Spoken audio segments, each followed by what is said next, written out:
Hello, welcome sa ating 6 HTML Tagalog tutorial. Ngayon tuturo natin ang mga list. May dalawang klase ng list. Isa, unordered list at ang isa ay ordered list. Ang una kong papakita ay ang unordered list. Ito, unordered list. Ang default niyan is bullets. Pakita natin. Save, run, in Google Chrome. Ayan, bullets. Back tayo sa codes natin. UL, pwede na rin natin palitan ang type. Pwede natin palitan yung types ng bullet or pwede natin palitan ng square, circle, and this type yung bullets. Ilagay lang natin ang type is equal to square. Ay copy paste natin para makita natin kung ano yung mga iba't ibang klaseng type ng unordered. Ang unordered list, mga shape type. Then, ang ordered list for mga numberings. Then, mga alphabetical. Mga ganun. Lagyan natin dito, disk. Then, circle. Save natin. Oops, kulang tayo ng mga UL. Save. Then, run.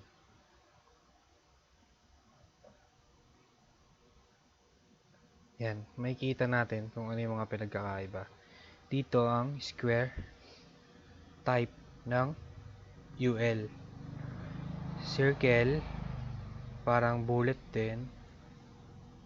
Then ang disk type ng unordered. Ngayon, susunod tayo papakita ang ordered list. Copy natin. Ay, sa baba na lang natin yan. Ordered list. Ordered list, nagsisimula sa OL. OL, tapos close natin ang OL. O nga pala, sa loob ng OL, maglalagay tayo ng LI. Ang meaning ng LI, list item. Sa loob ng OL, kailangan natin ng list item. Dito natin ilalagay yung mga item na mga i-input natin. For example, lagyan lang natin coffee. Then, copy paste lang natin. Copy. Then, tea. And then, milk. Yan. Save natin. Meron din iba't ibang klase ng OL types. Yan, papakita natin. OL type is equal to A. Alphabetical yan na mga big capital letter ng A. Pwede rin nating ilagay yung small letter ni A. Then, puro small letter siya na ordered list. Pili natin ang A.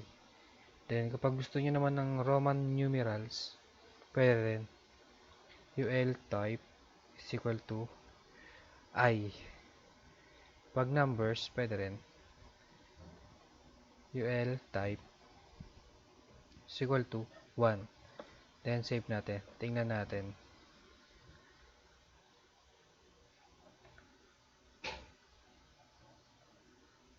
Yan. Kita natin. UL type, and OL type. Ang OL type, default nyon ay numbers. Ito ang OL type, capital A. Then, OL type, Roman numeral, capital.